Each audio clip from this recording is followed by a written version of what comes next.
తెలంగాణ రాష్ట్ర ఎన్నికల కమిషన్ ఆదేశాల మేరకు బ్యాలెట్ బాక్స్ ఉపయోగించి జరిగే స్థానిక సంస్థల ఎన్నికల్లో ఈ బ్యాలెట్ బాక్సును పోలింగ్కు సిద్ధం చేయడానికి బ్యాలెట్ బాక్సును ఆపరేట్ చేసే విధానాన్ని ఇప్పుడు మీకు వివరించడం జరుగుతుంది. ముందుగా బ్యాలెట్ బాక్స్ యొక్క వివిధ భాగాలను గుర్తిద్దాం. బ్యాలెట్ బాక్స్ హ్యాండిల్, సీలింగు వేయు రంధ్రము, పేపర్ సీలు మూత, రొటేటింగ్ లేవర్ బయటిది, లోపలి లేవర్ బ్రాకెట్, బాక్సు మూత, ఓట్లు వేసే కన్నం స్లిట్. ముందుగా బ్యాలెట్ బాక్స్ని ఎలా ఓపెన్ చేయాలంటే బ్యాలెట్ బాక్సు పైన ఉన్న మూతగల గుండ్రని రంధ్రంలో మన మధ్యవేలును దూర్చి లోపలి వైపున ఉన్న బ్రాకెట్ని మన వైపు లాగుతూ మూతపై ఉన్న లాక్ లీవర్ని అపసవ్య దిశలో అంటే యాంటీ క్లాక్ దిశలో ఓ 20 డిగ్రీల్లో ఇలా తిప్పినట్లయితే బాక్సు ఓపెన్ అవుతుంది. బాక్సు ఓపెన్ అయిన తర్వాత ముందుగా మనం పోలింగ్ కేంద్రంలో ఉన్న ఏజెంట్లకు మరియు అభ్యర్థులకు బాక్స్ ఖాళీగా ఉందని, లోపల ఏమీ లేదని చూపించాలి. తర్వాత బ్యాలెట్ బాక్స్ ఉపయోగించే పోలింగ్ స్టేషన్, ఎన్నిక జరుగుతున్న పోస్టు వివరాలు తెలుపు అడ్రస్ ట్యాగ్ని నింపి బ్యాలెట్ బాక్స్లో వేసి బ్యాలెట్ బాక్స్ని పోలింగ్ కొరకు సిద్ధం చేయాలి. అదెలాగో ఇప్పుడు చూద్దాం.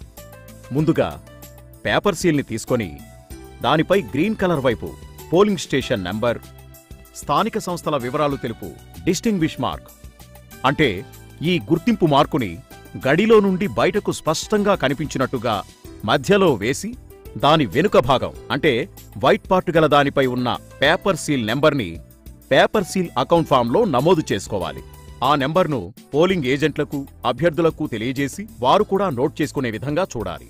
ముందుగా ప్రిసైడింగ్ అధికారి పేపర్ సీల్ వైట్ పార్టుపై సంతకం చేసిన తర్వాత పోలింగ్ స్టేషన్లో ఉన్న ఏజెంట్స్, అభ్యర్థుల సంతకాలను కూడా తీసుకోవాలి. గ్రీన్ పార్టుపై గల డిస్టింగ్విష్ మార్క్ బ్యాలెట్ బాక్స్ రంధ్రం ద్వారా బయటకు కనిపించే రీతిగా రంధ్రానికి ఇరువైపులా ఉన్న ద్వారాల గుండా ఈ పేపర్ సీల్ని ఈ విధంగా చొప్పించాలి. ఇప్పుడు పేపర్ సీల్ ప్రమాదవశాత్తు చిరిగిపోకుండా ఉండేందుకు దాని కింద బ్యాలెట్ బాక్స్ లోపలి వైపున ఉన్న ఆ 2 ఫ్లాప్స్ మధ్యన కార్డుబోర్డ్ని ఈ విధంగా దూర్చి పేపర్ సీల్కు సపోర్టుగా అమర్చాలి. ఇప్పుడు పేపర్ సీల్ ఎక్స్ట్రా పేపర్ 2 చివర్లను 2వ ద్వారాల గుండా చొప్పించి తిరిగి వెనుకకు మడిచి ఆ ఫ్లాప్ మధ్యన దూర్చాలి. ఇప్పుడు పేపర్ సీల్ సెట్ అయినట్లుగా భావించాలి. తరువాత బ్యాలెట్ బాక్స్ మూతను మూసి లీవర్ను క్లాక్ వైజ్గా అంటే సవ్య దిశలో 45 డిగ్రీలు తిప్పితే టక్ అని శబ్దం వస్తుంది. అలా శబ్దం వచ్చిందంటే బాక్సు సెమీలాక్ అయిందన్నమాట. ఇప్పుడు బ్యాలెట్ బాక్స్ మూతపై అడ్డంగా ఉన్న స్లిట్ ఓట్ల ప్రవేశ ద్వారం తెరిచి ఉంటుంది. అంటే పోలైన బ్యాలెట్ పేపర్లను ఈ ద్వారం గుండా బ్యాలెట్ బాక్సులో వేయడానికి అనువుగా ఏర్పాటు చేయడం అయిందన్నమాట. ఇప్పుడు బ్యాలెట్ బాక్స్ మూత పైభాగాన పేపర్ సీలు రక్షణ కొరకు ఏర్పాటు చేయబడ్డ లీవర్ని దగ్గరకు చేర్చి ఒక అడ్రస్ ట్యాగ్ను దారంతో రంధ్రంలో దూర్చి కాల్చిన లక్క ద్వారా ఈ విధంగా సీల్ చేసుకోవాలి. లక్క కాల్చి సీలు వేయడంతో బ్యాలెట్ బాక్స్ ఓటింగు కొరకు సిద్ధంగా ఉందన్నమాట. ఓటింగ్ ప్రక్రియ పూర్తయిన తర్వాత ఓటింగ్కి ముందు బ్యాలెట్ బాక్స్ పై మూతపై వేసిన తాత్కాలిక సీల్ని తీసివేసి మూతపైన ఉన్న రొటేటింగ్ లేవర్ని 180 డిగ్రీల క్లాక్ వైజ్లో తిప్పినట్లయితే మళ్లీ టక్ అనే శబ్దం వస్తుంది. అంటే ఇప్పుడు బ్యాలెట్ బాక్స్ పూర్తిగా లాక్ అయిందన్నమాట. మొదటిసారి లాక్ చేసినప్పుడు ఓటింగ్కు వీలుగా ఓట్లు వేసే కన్నం ఓపెన్గా ఉంటుంది. రెండోసారి ఓటింగ్ పూర్తయిన తర్వాత వేసే లాక్తో ఆ కన్నం మూసుకొని ఓటింగ్ చేయడానికి వీలు లేకుండా పూర్తిగా లాక్ అవుతుంది. ఇక ఎలాంటి ఓటింగ్ సాధ్యం కాదు. ఇప్పుడు బాక్సు పైన ఉన్న పేపర్ సీల్ను మూసే లీవర్ని లాకింగ్ లీవర్ వద్దకు తిప్పాలి. ఇలా తిప్పినప్పుడు లీవర్ డిస్టింగ్విష్ మార్కు కనిపిస్తున్న రంధ్రాన్ని కప్పేస్తుంది. ఇప్పుడు ఈ లీవర్లకు తిరిగి అడ్రస్ ట్యాగ్ అమర్చి లక్కను కాల్చి సీల్ చేయడంతో సీలింగ్ ప్రక్రియ పూర్తవుతుంది.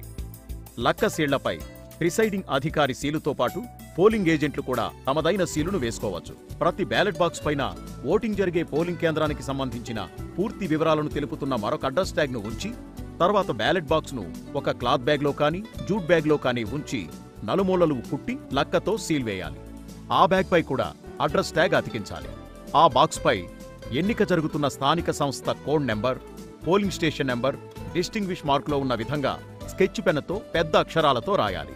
తర్వాత రిసెప్షన్ కౌంటర్ నందు సీల్డ్ బ్యాలెట్ బాక్స్తో పాటు ఎన్నికలకు సంబంధించిన ఇతర సామగ్రినంతా రిటర్నింగ్ అధికారికి అందజేసి తగిన రసీదును పొందాలి. గ్రామ పంచాయతీ ఎన్నికల్లో పోలింగ్ ముగిసిన తర్వాత అదే రోజు అక్కడే ఓట్ల లెక్కింపు కూడా జరుగుతుంది కాబట్టి బ్యాలెట్ బాక్స్ను సీల్ చేసిన తర్వాత క్లాత్ బ్యాగ్లో కానీ జూట్ బ్యాగ్లో కానీ ఉంచి కుట్టాల్సిన అవసరం ఉండదని గమనించాలి.